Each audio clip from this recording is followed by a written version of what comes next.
ladies and gentlemen, welcome to the SPL pregame show. My name is F. I'll be your host, joined here by, last week I said illustrious, this week I'll say the accomplished Adonis. Okay, I'll take it. It's another compliment. I'm going to take it, Tom. All right, we're starting our second week of broadcasting here at Hi-Rez Studios. It is, of course, a summer split.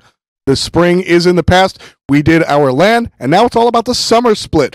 So let's jump right into it. Let's take a look at what the European scene looks like. Let's take a snapshot of those standings, and the top teams are definitely on the top.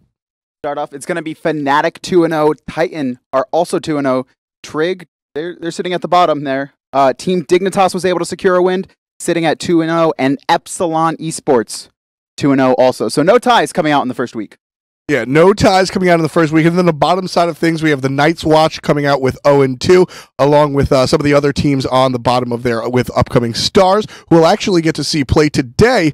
And Trig Esports also sitting 0-2. So Trig looking strong enough to make it to LAN, but unfortunately not a good start this season. One of the two teams that are 0-2 will come out with a win today, though. That's going to be the first match we'll see. Well, great analysis by Adonis, as both 0-2 teams will be facing off against each other. A lot of fun stuff. I love to see that Epsilon eSports are going to start off this split with 2-0. They're new, coming from the Challenger Cup, so excellent to see. And our first European matchup of the day will be Trig Esports versus upcoming stars. And Trig looks a little weak, I would have to say. I mean, you take a look at it, they're 0-7 in their past 7 games. Given that was 5 matches from LAN, they lost to AFK, who is the eventual champions, right? And they lost to Fnatic in the spring, the 3rd place match, and then once again last week they lost. So they're looking a little weakened, but I think this is going to be a good matchup for them to really try and get the ball rolling again. Yeah, I mean, Trig, as we take a look at their team up on the screen, they're definitely no rookies. There's a lot of strength and veteran leadership on this team. And as you said, they're in a little bit of a slump. They've got weakened by Weekend, the jungler at LAN. That's what I was laughing about before. And the games after that haven't been too strong. With that said, though, professional teams have ups and downs, and it's all about how you recover. So looking at the 0-2 coming out of Trig and their poor performance at LAN, I'm actually looking for this to be a jumpstart, a catalyst, if you will, for them and the rest of their team. I think that this matchup against upcoming stars, a team that has had trouble throughout the SPL, I think this could be a real launching pad for Trig to sort of get jumped right off the bat with a less than difficult team. Yeah, I mean, clearly upcoming stars were the bottom team from the spring split, and they didn't look too hot. They barely made it in. They went to a 5-game set versus Elo Fishers to secure their spot back into the summer split. They don't look too strong. However, if Stars manages to win, I don't think this is Stars being incredibly good, because they have contended with top teams like Fnatic and Trig last season in a couple of their matches. They weren't able to eke out a win. But if they're able to beat it, I think that's Trig falling more than Stars winning.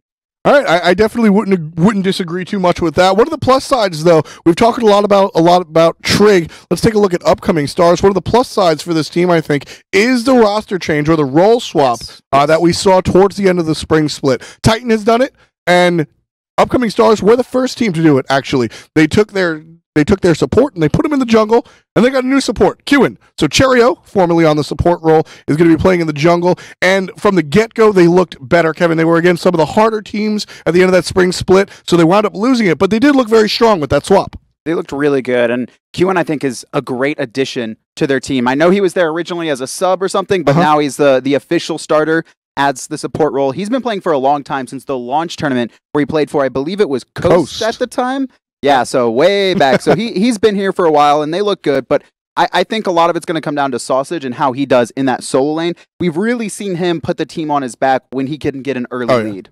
Yeah, I mean, a lot of the times that we've seen upcoming stars win or come close to a win, whether it's in relegations or some of their tighter matches in the SPL, it's really been on the back of Sausage, with Cherio quietly setting things up in the jungle for him. So that's pretty much what this team wants to look out for, which isn't exactly too different from what we see of the majority of solo lane oriented teams. Sort of protect the solo lane with help from the mid and the jungle, and then eventually you'll just have this behemoth of an 8-0 Fenrir to come out or something like that. The Sausage most notable for Fenrir, Hell, and gods like that. But guys, this season we're coming out with the season ticket promotion, and what that is a 300 gems. I'm sure most of you already have it, but you're going to be able to pick who you think is going to win each of these matchups.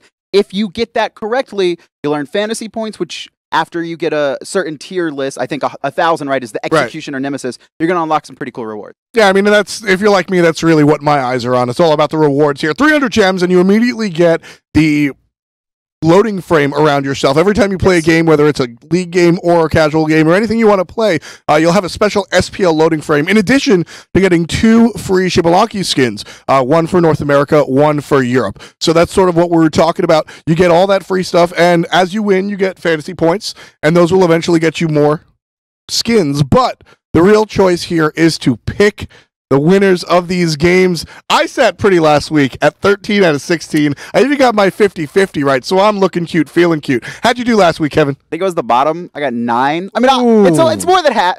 It's one more than half. I only got 9, but it's better than last year where I had to be in a dress when Kelly outpicked me 4 games in a row. Yeah, I mean, it's close, but that's last week. We all know I bested you last week. We'll see how this week goes. Might be a little bit different. I will take a look at the first one. This first match is, of course, going to be European. It's going to be Upcoming Stars versus Trig. So, I mean, coming off the top, the community picked Trig eSports. I frankly don't think there's any surprise there. I really, that's not a surprise at all. Who did you end up picking after that? Personally, I went along with the community. I'm very much a follower. Okay. Just kidding. But I did pick Trig anyway. I feel like they're just a stronger team. They have been in a little bit of a slump, but I sort of summed it up before saying that I think Upcoming Stars could be the catalyst that this team needs to sort of remind themselves that they are an upper echelon team, and they kind of need to be. Yeah, I also picked Trig eSports, and I think the rest of the analysts here at hi-rez also went along with the same suit. Yeah, Upcoming Stars with 0 in the win column for the spring split, so a little rough on them. It's up to them to really prove themselves in this summer split, but today's Thursday, which means we have 2 matches for you. One will be European, the other will be North American. So why don't we take a snapshot of what the North American scene looks like right now with 1 week of summer split in the books. And Cloud9, Team Eager, and Legion of Carrots sitting up top, 2-0. After that, we have AFK and Team Solomid. They're both in the middle of the pack, but I don't think they're going to stay there long. Those are clearly 2 of the top North American teams, but they had to trade out in the first week. After that, COG, Enemy, and Denial sitting at 0-2 on the bottom. Yeah, the 0-2 teams also having a little bit of a fluster during this season. A lot of roster swaps, a lot of just hoobleoo going on with those 3 teams. So they struggle to find an identity here in the summer split, trying to figure out what they can do to make themselves the best and sort of climb out of that bottom slot. But we do have a game today. We're going to take a look at Enemy eSports, aren't we? Yeah, Enemy eSports, they've had roster changes, and last week it didn't go so well for them. Not quite. It was a very quick 2-0 for them, so they started off poorly, and it didn't look too strong. They're going to be facing up against TSM. Yeah, so Team Solomid, definitely one of the stronger teams. Yes. But Enemy eSports, I think they're far from the bottom of the pack. They've got Matty Pocket, who we've celebrated so much on air, and fans have celebrated him off air in the chat as well. And there's the rest of the roster on screen for you. So Germany will still be playing mid, but you've got Soulshiner, also to the max, is back. So this is looking like a better and better roster every time I look at it. And Awesome to the Max, I think, is going to be the key here for Enemy if they are looking to upset anyone. He seems to be their star player, but he's going to be going up against Divios, and this is going to be an incredibly tough matchup for him. However, Divios is actually, I think, the most dead player on his team this split, which is like complete opposite of Season 1, where he was actually the least dead on his team. So he's finding more deaths, but he's still as intimidating as ever. Yeah, I think Divios is still a cornerstone part of the Team Solomid team, but he has had a little bit of floundering lately on the Enemy eSports side. I think that Matty Pocket is going to be a huge part of this team, almost as much as Austin the Max. I'm 100% with you, Kevin, on Austin the Max being a central point of this team. But Matty Pocket has shown last week in the losses that he has what it takes to really zone in and show the team where they have to focus their effort. So I think with a little bit of direction from Matty Pocket and a little bit of raw stuff coming out from the Soul Laner, Austin the Max, it could be excellent. But on the other side, as we mentioned, Team Solomid, definitely a strong team and a tough one to go up against. They're very tough to go up against. They're good across the board, and we've seen in Season 2 or in Summer Split that they've mixed up their roles. We're now seeing Boosh play some of these hunters that we're seeing more prominent. They're not pigeonholed into playing one sort of meta. They're playing the meta that other people are creating, and they're making it even better. Very true. They definitely play their own game, but it's reminiscent of stuff that you've seen. And I mean, we've seen a lot of things start from TSM and then continue elsewhere. As you mentioned, Boosh taking Hunters into the mid lane. Well, now you see a lot of Neath. Now you see a lot of other things going on in the middle lane in the Hunter role. So a lot of originality coming out of Team Solomid, a lot of meta creation, and a lot of that I feel personally, no insight into this, but I think a lot of it comes out of Ionic. Ionic definitely a smart player. You see that both in what he does in game and off game. So I think that Divios will always be the talking point that people run to, but I will never forget to mention Ionic. I mean, it's hard, right? It's who do you not mention on this team? It's actually 5 superstars. Yeah. So we talk about Divios a lot. We talk about the Boosh and Dagars, but Ionic and Snoopy, their dual lane are always solid, always consistent. Snoopy, Fox was the best with them. I mean, he was able to take me on, and that's a tough. That's a tough mountain. All right, we'll stop that one right there. But truth be told, Team Solomid definitely a 5-star team with respects to each and every role being tough to really deal with individually. So they have enemy esports have an uphill battle going up against Team Solomid here. With that said, we mentioned a little bit they lost at LAN. Divios spending a little bit more time dead.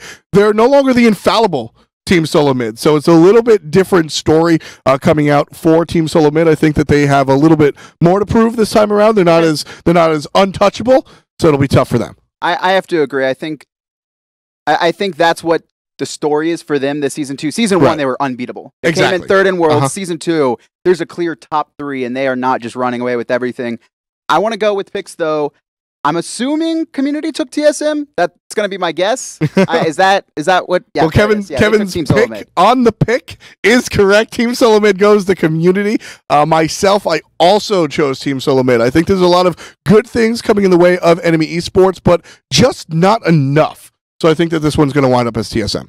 I agree. I think if enemy esports is going to win, it's going to be early because they do seem to have some good early game, but they can never transition it into the middle game. You see them actually get first bloods against top teams before, but they can't do anything with it, it seems. And I picked Team Solomid too. I think this is just too big of a mountain for them to climb. Maybe in 4 to 5 weeks after their roster gets more synergy, but TSM should take this one clean. I like what you said there about that last point. After a couple of weeks, once they get a little bit more synergy, one of the players that I mentioned was a big player to mention was Matty Pocket. Yes. He's relatively new on the team.